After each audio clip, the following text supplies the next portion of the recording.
Hello everyone, स्वागत करता हूं आप सभी को आपके अपने इस यूट्यूब चैनल में। तो आज की इस वीडियो में हम लोग क्लास 12th के बायोलॉजी का 70 महत्वपूर्ण ऑब्जेक्टिव प्रश्न करने वाले हैं और सभी क्वेश्चन काफ़ी ज़्यादा महत्वपूर्ण बनता है। तो इस वीडियो को आप सभी अंत तक देखिएगा और सभी प्रश्न को अच्छी तरीके से याद कर लीजिएगा, ठीक है। तो चलिए इस वीडियो को शुरू करते हैं। देखिए, पहला प्रश्न आपका क्या है, ईस्ट में प्रजनन मुख्यतः किसके माध्यम से होता है? और ये क्वेश्चन बार बार पूछा जाता है। तो ये मुकुलन के द्वारा होता है। क्या होता है? मुकुलन के द्वारा।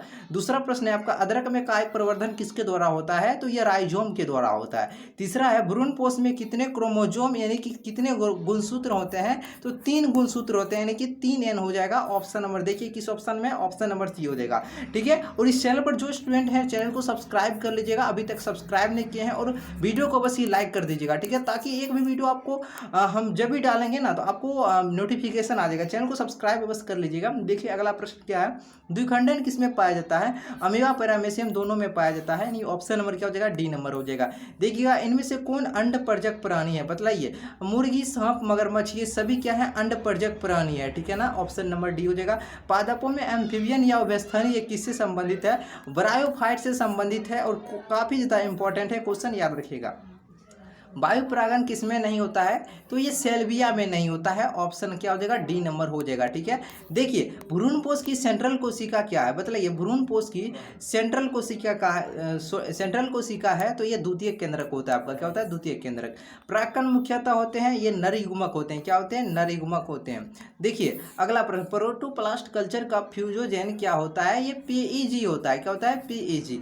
अगला देखिए, गर्भाशय किससे संबंधित है? तो ये मादा स्त्री जनन तंत्र से संबंधित है, यानी ऑप्शन नंबर का बी नंबर राइट आंसर हो जाएगा। देखिएगा नेक्स्ट क्वेश्चन क्या है, द्विगुणित संरचना किसका होता है? ये युग्मनज का होता है, यानी ऑप्शन नंबर बी हो जाएगा। देखिएगा नेक्स्ट क्वेश्चन क्या आपका, शुक्राणु किसकी मदद से जोना पेरिसोड को विभेदित करता है? बतलाइएगा।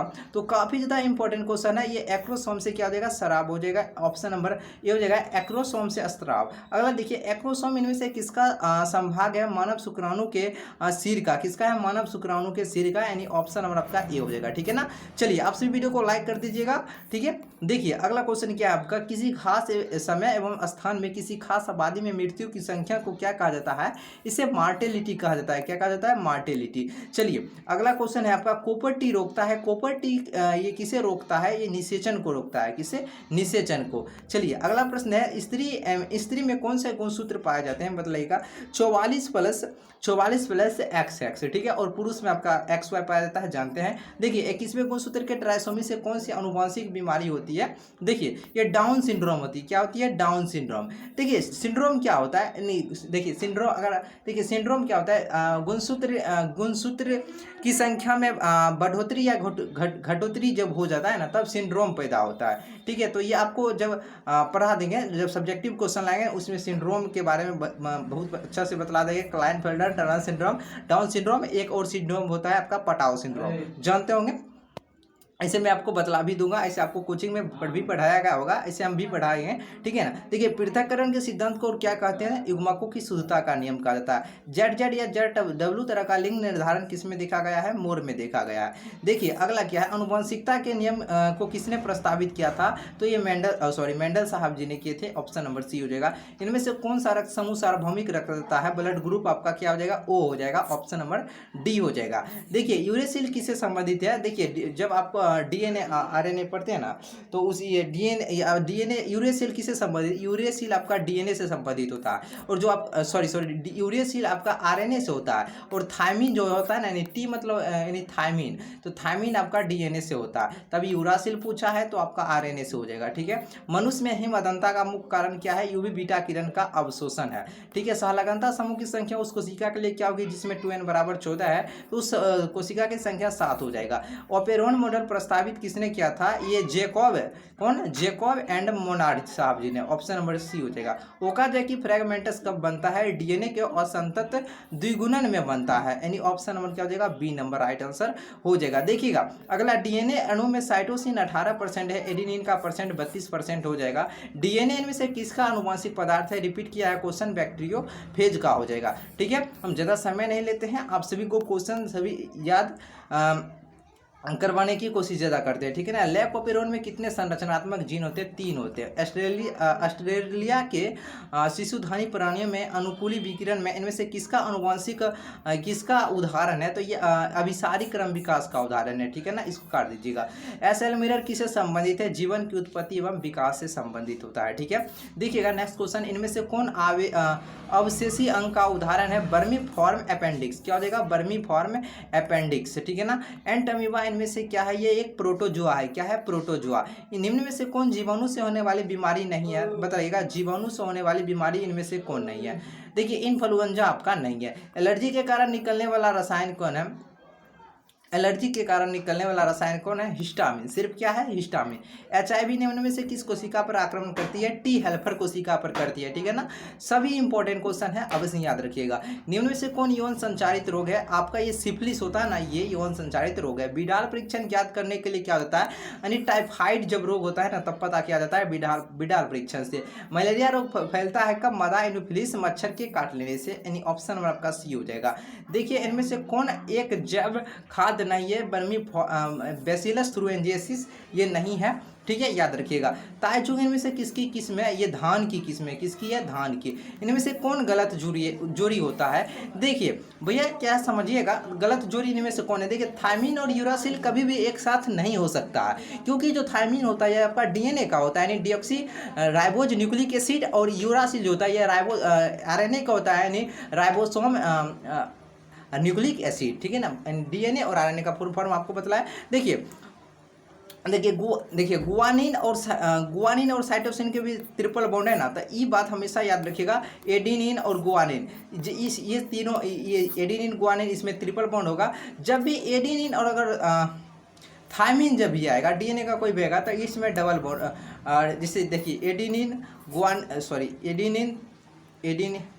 क्या हुआ, एक मिनट भाई, एडिनिन, थायमिन, गुआनिन और यहाँ पर साइटोसिन हुआ।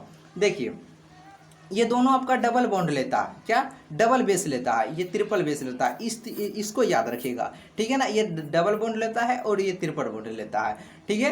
चलिए, जैसे गुआनिन देखिए ट्रिपल है ना, थायमिन जब ही आया देखिए डबल बॉन्ड आएगा, इसमें यूरासिल आया, इसमें डबल आ गया। लेकिन गलत जोड़ी भी पूछा, ऐसे मैं आपको बतला दिया हूँ कौन ट्रिपल बॉन्ड लेगा और कौन डबल बॉन्ड लेगा। तो गलत जोड़ी कभी भी थायमिन और यूरासिल एक साथ नहीं हो सकता। निम्न में से किसकी अनुवांशिक विविधता भारत में अत्यधिक है?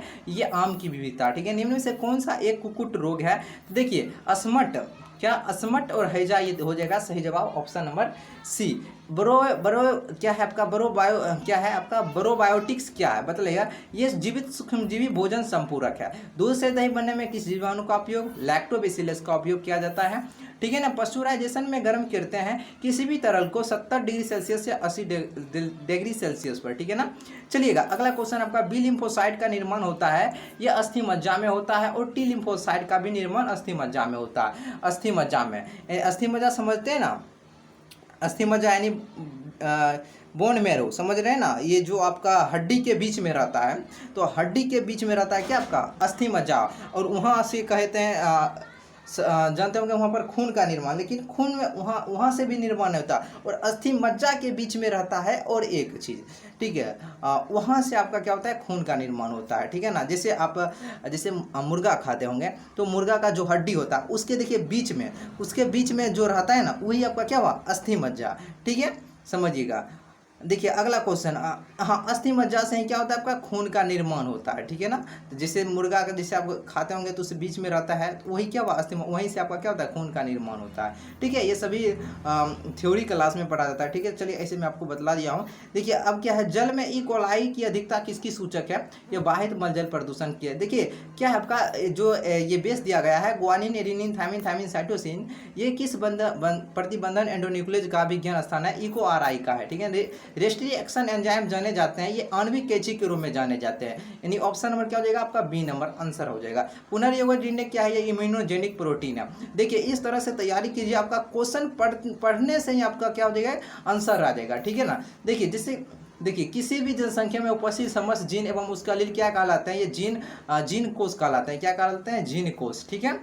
मैं आपको इतना रिवीजन करा दूंगा कि एक भी क्वेश्चन आपसे छूटने वाला नहीं है। ठीक है, सिर्फ आपको वीडियो को प्रत्येक दिन देखना है अंत तक। ठीक है ना। देखिए, इनमें से कौन सा निमेटोडा तंबाकू के पौधे के जड़ों को संक्रमित करता है? बेसिलस सॉरी ये आपका ये करता है मोलाइडोजिन इनकोगिंटा। क्या? मोलाइडोजिन इनकोगिंटा, ऑप्शन नंबर सी। इकोराई एंजाइम का स्रोत है ये ई कोलई है। जैव संश्लेषित उत्पादों का परिष्करण तैयार होकर वर्णित के लिए भेजे जाते हैं जाने के लिए पूर्व अनुप्रभा संसाधन ये क्या कहलाते हैं? ये पृथक्करण कहलाते हैं। ठीक है ना। चलिए, पृथक्करण सिर्फ कहलाते हैं। देखिए, कराइजीन बॉल कृमि से किस फसल को बचाया जाता है? कपास को बचाया जाता है। ठीक है ना, कपास हो जाएगा। प्रतिजैविकी प्रतिरोधी जीवाणु का प्रादुर्भाव इनमें से किसका उदाहरण है?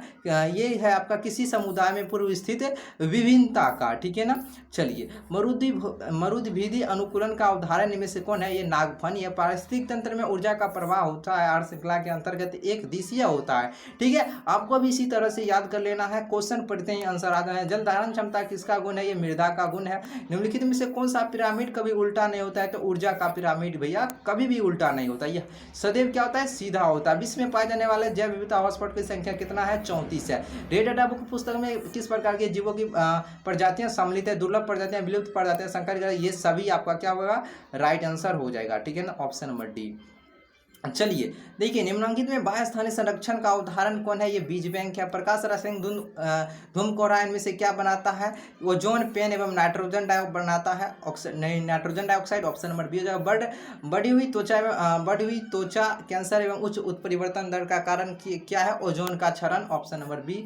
प्रदूषण जो अम्ल वर्षा करता है? सल्फर डाइऑक्साइड यानी कि SO2। चलिए भैया, लास्ट क्वेश्चन का जवाब आप सभी बतलाइएगा। ठीक है ना। WHO यानी वर्ल्ड हेल्थ ऑर्गेनाइजेशन, विश्व स्वास्थ्य संगठन के द्वारा ध्वनि प्रदूषण का कौन सा मानक इनमें से सही है? तो ये क्वेश्चन आपको बहुत बार बतलाए हैं, तो 70 का जवाब आप सभी कमेंट में बतलाएगा, तो वहां से पता चल जाएगा कौन कौन स्टूडेंट इस वीडियो को अंत तक देखे हैं। ठीक है, तो आप सभी वीडियो को लाइक कर दीजिएगा और चैनल पर सब्सक्राइब कर लीजिएगा और इसका जवाब अवश्य ही देना है। ठीक है ना, इसका जवाब कमेंट बॉक्स में बतलाना है। ठीक है, तो चलिए आज के लिए इतना ही, फिर मिलते हैं एक नए वीडियो में आप सभी के साथ। इसी तरह का हम वीडियो आप सभी के लिए लाते रहेंगे।